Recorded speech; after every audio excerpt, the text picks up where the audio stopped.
Olá, sejam bem-vindos ao Emagreça da Teoria Prática. Aqui nós discutimos um conjunto de estratégias para você aprender a emagrecer. Eu sou Flávia Cunha, médica endocrinologista, e hoje a gente vai falar sobre queda de cabelos associada ao emagrecimento, as situações, na verdade, de emagrecimento.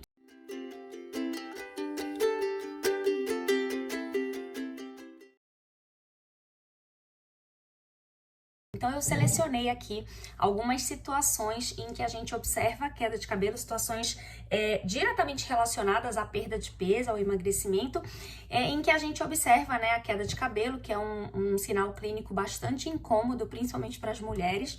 Então, é sobre isso que a gente vai falar hoje, né? Então, quando a gente pensa em emagrecer, quando a gente, né, se prepara para começar a emagrecer, pensa no resultado de emagrecimento, só vem coisa boa na nossa cabeça, né? A gente pensa que muita coisa na nossa vida vai melhorar, tudo vai ficar melhor, né? A gente vai se sentir melhor, vai se sentir mais bonita. Isso realmente é verdade, né? Isso realmente tende a acontecer. Mas quem tá de fato no processo de emagrecimento, algumas vezes sofre com essa questão da queda de cabelo, né? E aí lembrar que o cabelo é uma parte muito importante para a autoestima, principalmente, volto a dizer, para as mulheres, né? Então é uma coisa importante, assim, para a vaidade da pessoa. A gente sabe, né, que as mulheres estão muito, assim, ligadas com questões de cabelo. Eu mesma aqui, né, às vezes estou dando aula, estou falando e estou mexendo no meu cabelo, estou ajeitando. Eu nem gosto, né, quando eu vejo isso, eu falo, ai, nossa, esquece esse cabelo, Flávia.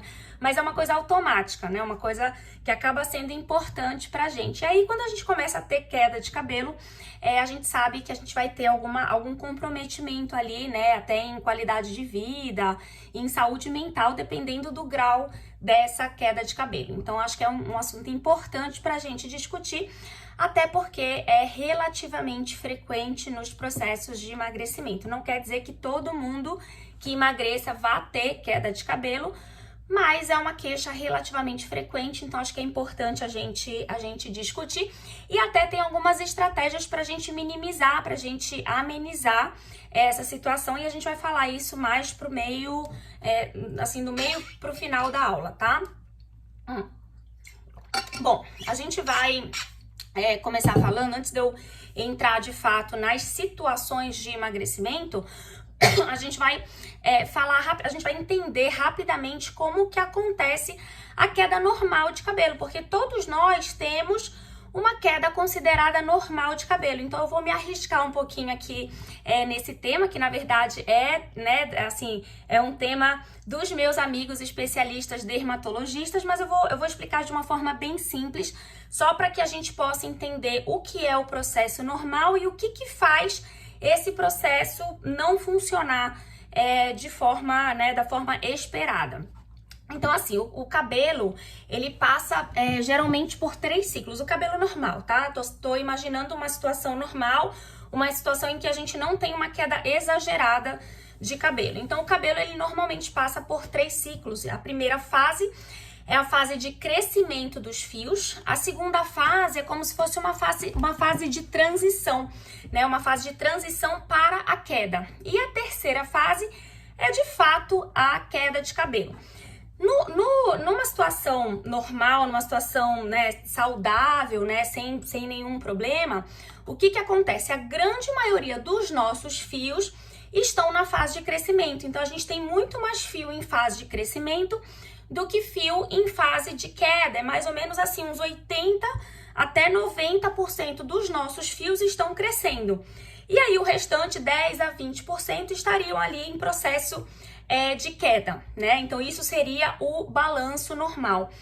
Só que a gente tem algumas situações em que a gente tem ruptura desse ciclo normal de vida do cabelo, né? E aí, quando a gente tem essa ruptura, o que acontece? A gente tem a manifestação da queda exagerada de cabelo, que é quando a gente começa a perceber que não tá uma coisa normal, né? Porque caiu um fiozinho ou outro, a gente percebe que é normal, né? Às vezes você vai pentear, cai alguns fios, E aí tudo bem, você vê que é ali dentro ainda do que você considera normal, mas tem situações, por exemplo, a gente sai do banho, vai pentear o cabelo, vem aquele bolo de cabelo no pente, né? Ou então até no banho você observa que o ralo entope com frequência, porque tá acumulando muito fio de cabelo ali no ralo. Ou então quando você acorda, né? Você olha pro seu travesseiro, tá um mar de fio de cabelo no travesseiro, ou até no chão da casa, né? Vai varrer a casa ou no trabalho.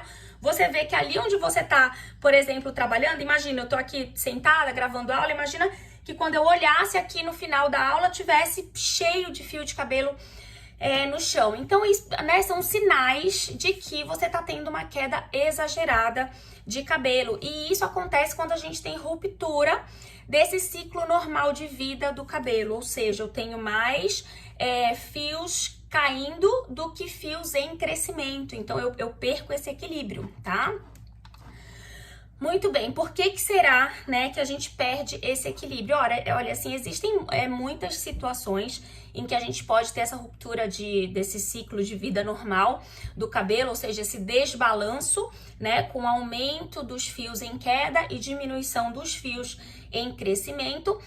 Mas assim, o que eu quero que fique claro é que geralmente, né, são situações que estão relacionadas ou a maior estresse, e aí não é só aquele estresse psicológico, né, é o corpo passando um estresse. Então, por exemplo, uma cirurgia é considerada um estresse para o corpo, uma infecção é considerada um estresse para o corpo, uma doença qualquer pode ser considerado um estresse para o corpo. Ou então relacionado à nutrição, né, quando a gente não tem uma nutrição adequada, e aí a gente vai falar muito sobre isso ao longo dessa aula.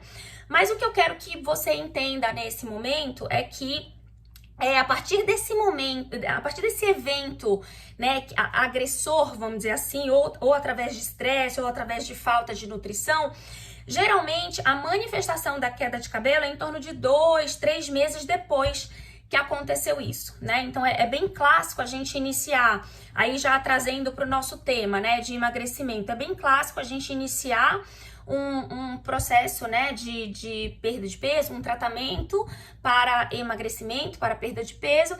E aí, mais ou menos 2 meses, né, até 3 meses do início do tratamento, é quando aparece esse sinal clínico da queda de cabelo. Volto a dizer, nem todo mundo que passa por processos de emagrecimento vai apresentar queda de cabelo, mas algumas pessoas vão apresentar esse sinal clínico, né, vão trazer essa queixa como uma queixa relacionada ali dentro do processo de emagrecimento, tá? Então, só queria deixar claro o tempo, mais ou menos, né, que a gente tende a observar isso começar a acontecer.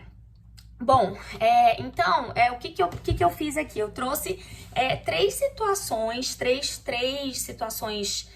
clínicas para a gente discutir. São situações em que a gente, com muita frequência, vê a queda de cabelo acontecendo. Então, a gente vai usar essas situações como modelo para a gente exatamente entender, né, como é que acontece essa ruptura desse ciclo do cabelo e como é que a gente pode, né, no final a gente vai falar como é que a gente pode amenizar, como é que a gente pode fugir disso aí, tá? Então, tem uma dica bem interessante pra gente fugir disso aí, pra gente amenizar, pra gente diminuir, quem sabe até pra gente evitar essa queda de cabelo, ou seja, pra gente não deixar de emagrecer porque a gente tá com medo de perder cabelo, tá? Então tem uma tática que é bem legal, bem interessante, e a gente vai conversar sobre isso. Mas para que eu possa te convencer que essa tática é interessante, você precisa passar comigo por essas situações, tá? Então a gente vai conversar aqui.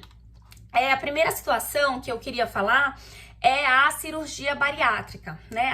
Aí você pode falar assim, Flávia, mas eu só quero emagrecer 5 quilinhos, eu só quero emagrecer 10 quilinhos, eu não tô pensando em cirurgia bariátrica, isso não me interessa, né? Não é o meu perfil. Mas olha, a gente só vai usar o modelo da cirurgia bariátrica porque ele tem tudo a ver, o mecanismo de queda de cabelo na cirurgia bariátrica tem tudo a ver com o emagrecimento, né? Com o mecanismo que a pessoa que emagrece 5, 10 quilinhos tem essa relação de queda de cabelo, mesmo num contexto de perda de peso menor. Então, a gente precisa fazer esse paralelo só para a gente entender como é que a gente vai fugir disso, tá? Muito bem, então vamos lá, né? Na cirurgia bariátrica, então as pessoas que fazem cirurgia bariátrica, olha, praticamente metade tem queda de cabelo. Tem algumas casuísticas, alguns estudos que mostram que até 80% das pessoas que fazem cirurgia bariátrica vão apresentar queda de cabelo. Olha só, então imagina, de 10 pessoas que fazem cirurgia bariátrica, 8 pessoas apresentando queda de cabelo é muita gente, né?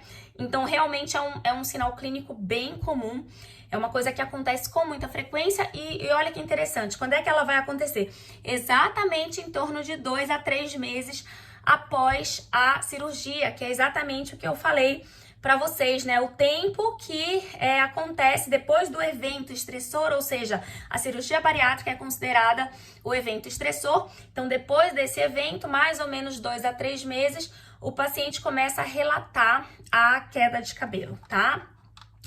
Então, lembrar que ela é precoce, né? Começa em torno de 3 meses pós-operatório.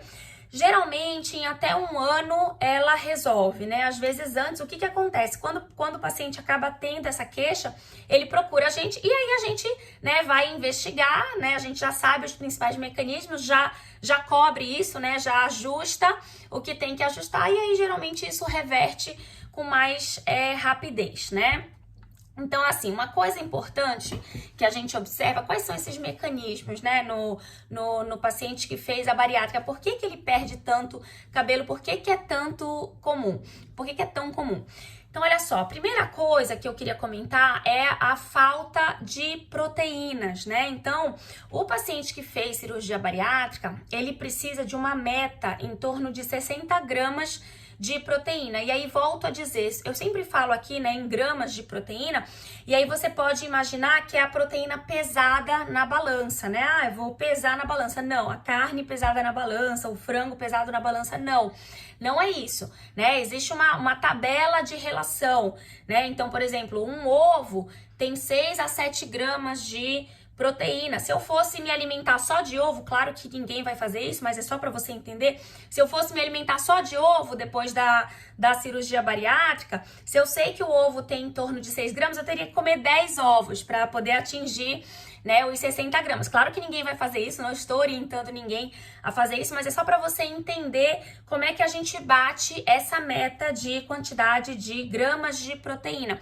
E essa quantidade é muito semelhante, né, à quantidade de pessoas que não fizeram cirurgia bariátrica. Na verdade, a quantidade mínima, né, para as pessoas que não fizeram cirurgia bariátrica é em torno de 60 gramas. Essa quantidade a gente calcula pelo peso, né? E aí, como a maioria dos adultos pesa pelo menos 50 a 60 quilos, vamos imaginar assim, né? Imaginando mulheres, né, mais magras, que pesam ali em torno de 50 e pouco, 60 e pouco, até os homens, né, que podem pesar 80 e pouco, 90 e pouco, e as pessoas, né, já com sobrepeso, obesidade, que já pesam mais de 100 quilos. Claro que essa classificação vai depender da altura da pessoa, mas como a quantidade mínima de proteína que a gente precisa é calculada pelo nosso peso, então vamos imaginar, né, que a gente precisa no mínimo de 60 gramas, que é o que é utilizado, é a meta utilizada para o paciente que fez cirurgia bariátrica.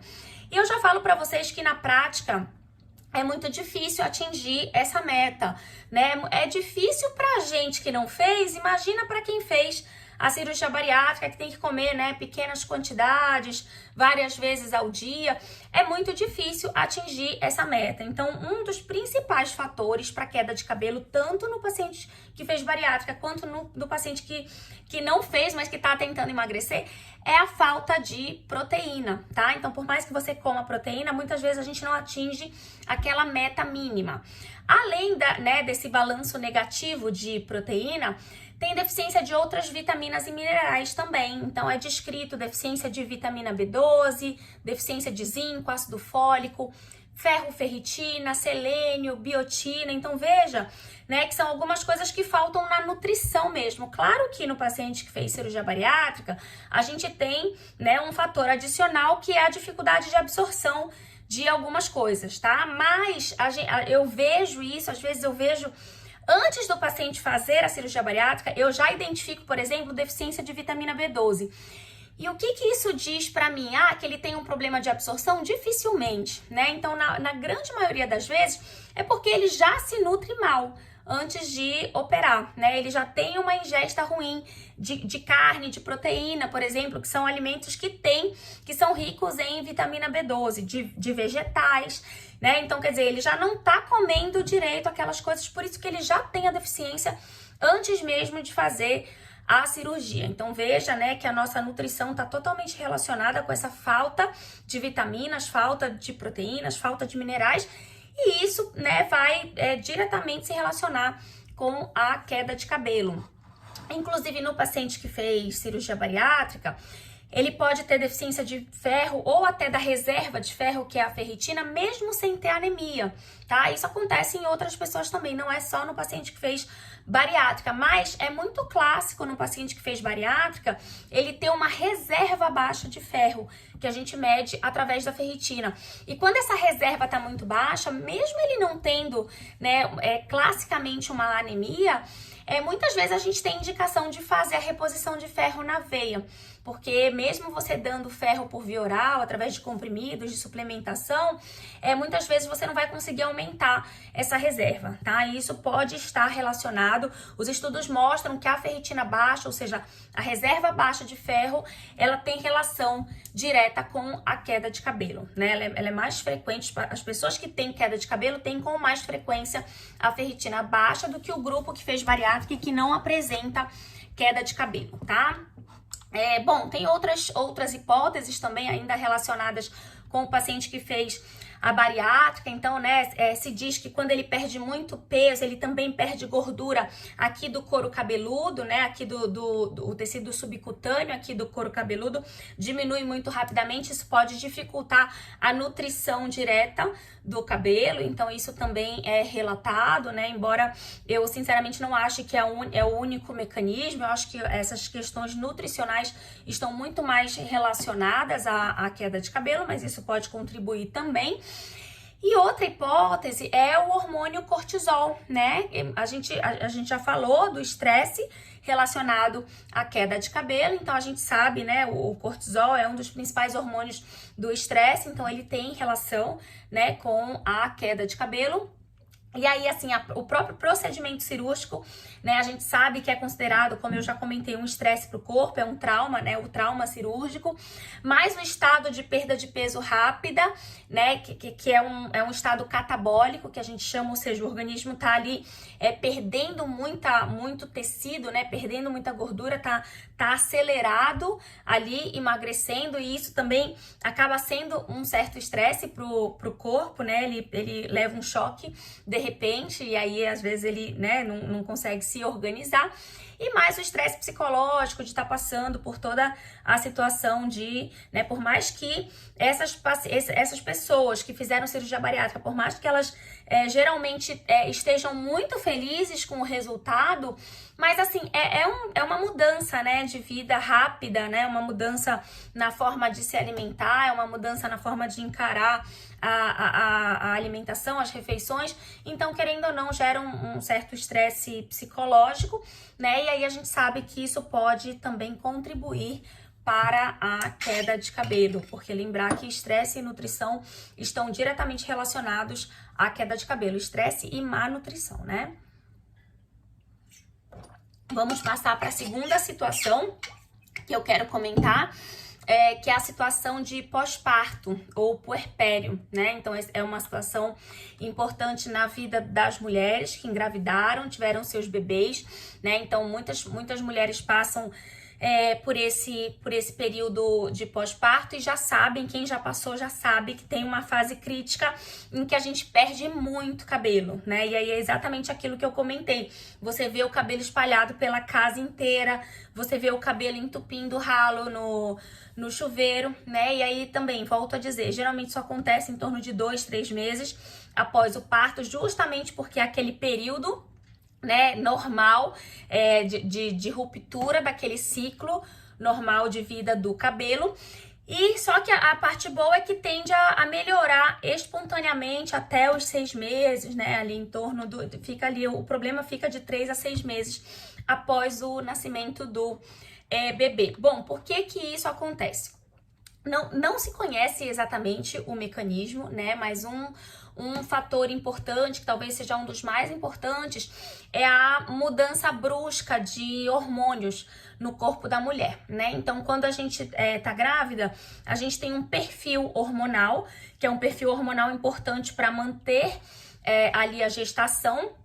E aí, assim, quando a gente tem o bebê, né, ou por via normal, ou até através da cesariana, o bebê é retirado junto com a placenta. E aí, na hora que a placenta sai, a gente tem uma mudança brusca no nosso perfil hormonal, no perfil hormonal do nosso corpo. Então, essa mudança brusca, ela pode ser responsável pela queda de cabelo. Ela tá bem associada com essa queda de cabelo que acontece aí, né, em torno de 3 meses após esse nascimento desse bebê. Tem também o estresse pós-parto, então, ó, volto a dizer, né, olha só a influência do estresse, né? Então, assim, mesmo por mais tranquila que seja a mulher, né, por mais preparada psicologicamente que ela esteja para ter o bebê, por mais suporte familiar, social, financeiro que ela tenha, é muita responsabilidade. A mulher sente a grande responsabilidade que é cuidar e nutrir um recém-nascido, né? Então ela vê aquela pessoinha ali dependendo totalmente dela para absolutamente tudo, e isso gera uma responsabilidade muito grande que às vezes vem com, assim, acompanhada de um estresse, né? Inclusive, são muito frequentes alterações psicológicas nessa fase do puerpério, do pós-parto, tá? Isso varia de uma tristeza leve, né? Uma insegurança em cuidar do bebê, uma melancolia, que é chamada de blues puerperal, até casos mais graves de depressão pós-parto e até de psicose pós-parto. O blues puerperal, ele é muito frequente,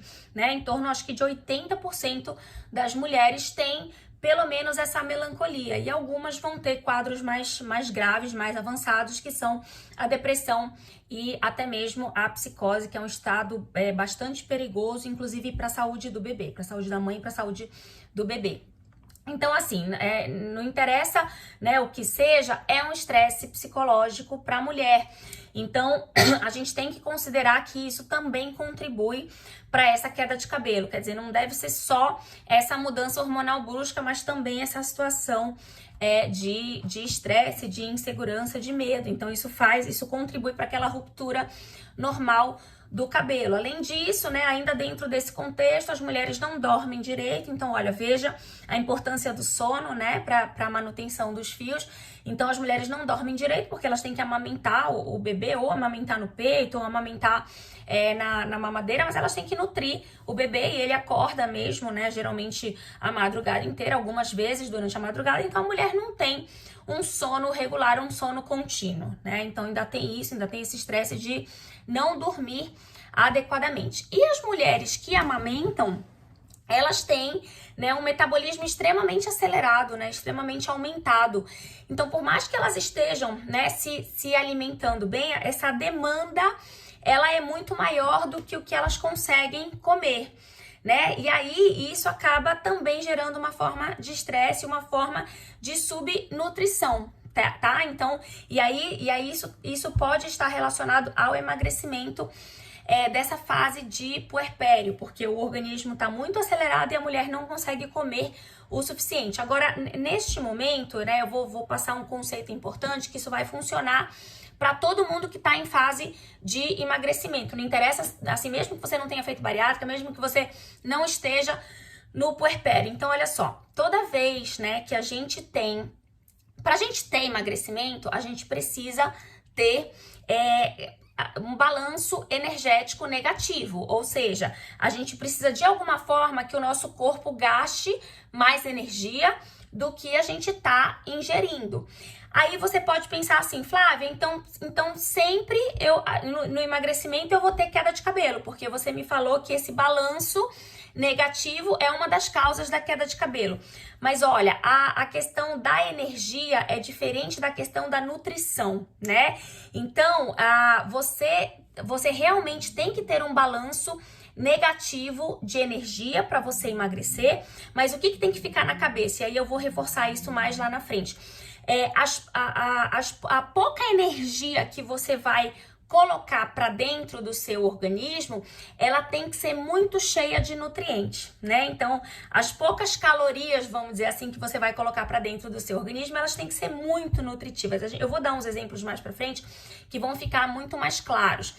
Então, o que que acontece? Quando a gente tem esse balanço negativo, né, ou seja, o nosso corpo, por exemplo, na amamentação, tá muito acelerado, né, e tá precisando muito de energia e de nutrientes e eu não tô dando o suficiente, o que que o organismo faz? Ele vai direcionar essa energia para as funções vitais, para as atividades mais importantes, como, por exemplo, né, para o batimento do coração, para o funcionamento do pulmão, para o funcionamento do estômago, e o cabelo não é considerado uma atividade vital, não é considerado um órgão vital, né, para manutenção da vida. Então, ele é um dos primeiros que é comprometido. Inclusive, isso é um conceito muito importante. Toda vez que a demanda de alimento não consegue dar conta da demanda do corpo, ou seja, ou porque eu reduzi os alimentos, como por exemplo nas estratégias de emagrecimento, ou porque a minha demanda do corpo aumentou, como por exemplo no caso da amamentação, o meu corpo ele vai direcionar essa energia e essas proteínas e vitaminas para os órgãos vitais, para as atividades vitais. E o cabelo, volto a dizer, a nutrição do cabelo não é considerada das mais importantes para a manutenção da vida. Então, ela é uma das primeiras a ser comprometida. É por isso que, apesar da falta de energia necessária para o emagrecimento, isso não quer dizer que eu precise ter uma falta de proteínas e vitaminas, tá? Então já fica com esse conceito, porque isso aí é a tática mais efetiva e mais importante para você conseguir emagrecer sem perder todo o seu cabelo, tá? Eu vou voltar a falar disso. E aí a última situação que eu quero falar rapidamente também é de fato a restrição calórica, né? As dietas, o jejum, por exemplo, que a gente faz para emagrecer, né? Então, assim, a perda de peso muito rápida, ela é encarada como um estresse para o corpo. Inclusive, muita gente acredita tanto nisso que tem dificuldade, né, de seguir o tratamento, acaba não tendo coragem, persistência para seguir o tratamento. E muitas pessoas desistem rápido, né, de emagrecer por conta de achar que não vai dar conta desse período inicial, que vai cair a imunidade e tudo mais. Realmente, nessa fase inicial é mais difícil, mas depois, se você consegue passar bem por ela, depois você começa a ter, imediatamente depois você começa a ter os benefícios do emagrecimento. Mas é importante levar de boa essa fase inicial, né? Não pensar que você vai adoecer, que você vai, enfim, que vai piorar a sua qualidade de vida. Porque se você já começa com esse pensamento, você não consegue seguir um processo de emagrecimento. Então, primeiro motivo pelo qual a gente perde cabelo, a gente pode perder cabelo num processo de restrição calórica, num processo de emagrecimento em si, é a situação de estresse encarada pelo corpo. Mas também tem muito como você enxerga, é o que eu tô falando, né? Tem muito como você enxerga esse processo, né? Se você consegue passar por esse processo de emagrecimento numa boa, isso vai ser um estresse muito menor para você, né? Então você já pode prevenir um pouco da sua queda de cabelo só encarando de forma mais positiva esse processo inicial de emagrecimento. Segundo é a questão nutricional, que a gente já falou pra caramba aqui, né? Então aquela ideia que eu passei, né, de você reduzir energia, mas lembrar de não reduzir proteínas e vitaminas e minerais em concomitância, tá? Então você tem que ter uma estratégia em que você consiga reduzir a energia para você emagrecer, mas assim, ou seja, o pouco de energia que você está ingerindo, ela precisa ser muito rica em nutrientes, tá? Então aqui nas questões de emagrecimento, mesmo sem cirurgia, os fatores nutricionais são muito parecidos com os fatores que eu citei no contexto da bariátrica, tá? Então o que faz a gente perder cabelo quando a gente está emagrecendo, mesmo que clinicamente? É a falta de proteína, então é porque a gente quer emagrecer às custas de tirar tudo, né? E aí a gente não lembra que a gente precisa de proteína. É a falta das vitaminas. As vitaminas são muito parecidas com as vitaminas, né? No caso da bariátrica, então é o ferro, a ferritina, a B12, o zinco, o ácido fólico, biotina, selênio, as outras vitaminas A, C, D e E, ou seja, tá faltando matéria-prima para construir cabelo, tá faltando matéria-prima para nutrir meu cabelo, né? Muita gente emagrece usando remédios para emagrecimento. E aí muita gente acha que é o remédio que causa a queda de cabelo. E na verdade, né, entre os remédios de perda de peso que a gente usa, não costuma haver uma relação direta da ação do remédio com a queda de cabelo. Então, na verdade, é uma relação indireta mesmo. O remédio faz com que a gente coma menos, geralmente é assim, né? A maioria deles funciona assim.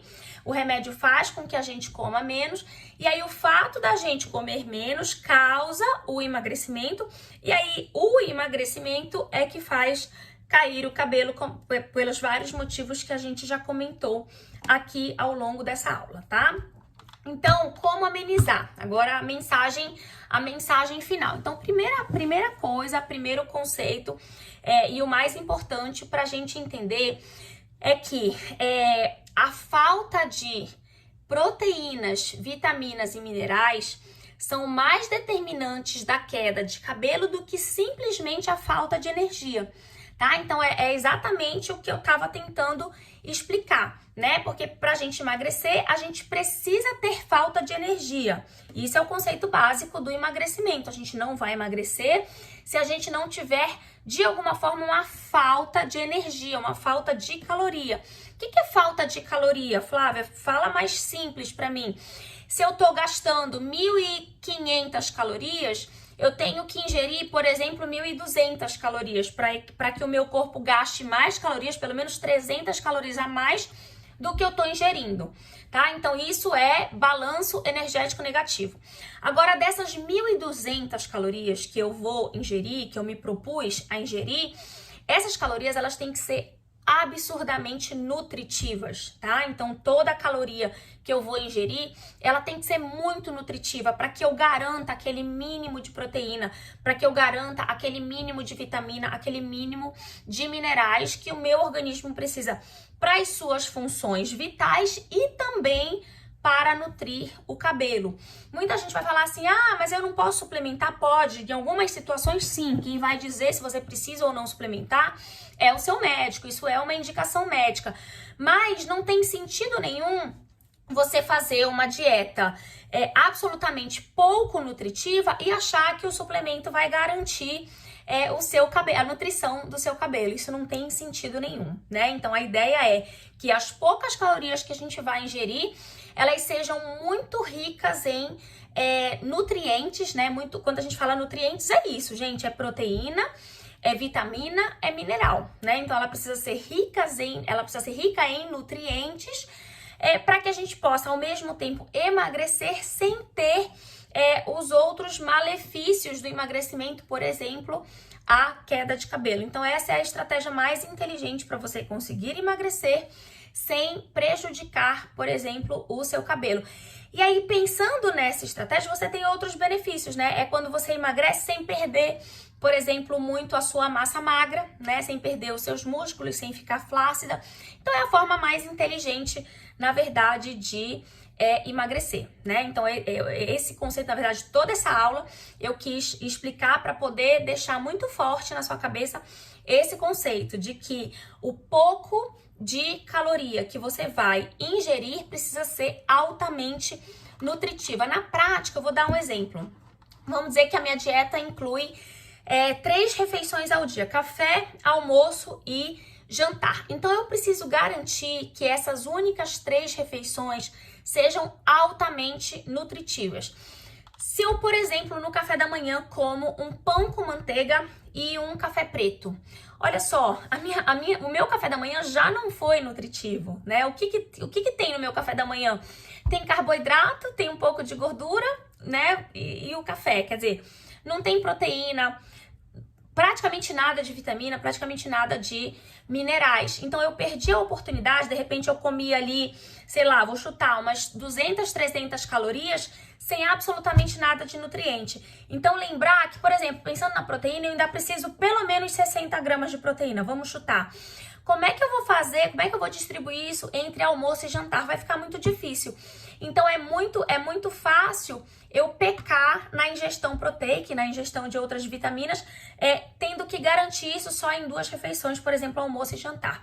Por isso que toda refeição que eu faço precisa ser altamente nutritiva, tá? Para que eu consiga bater uma meta de calorias baixa com alto nível de nutrientes. Então, só assim eu vou conseguir emagrecer sem ter os malefícios do emagrecimento, por exemplo, a queda de cabelo, certo?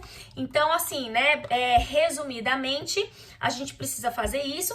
E aí, na hora de comer, eu preciso priorizar, né, além de lembrar das proteínas, que eu falei bastante aqui, eu preciso priorizar alimentos que sejam ricos naquelas vitaminas e minerais que são fundamentais para a nutrição do cabelo, né? Ricos em zinco, ricos em ferro e ricos em vitamina B12, ricos em ácido fólico, ricos em selênio.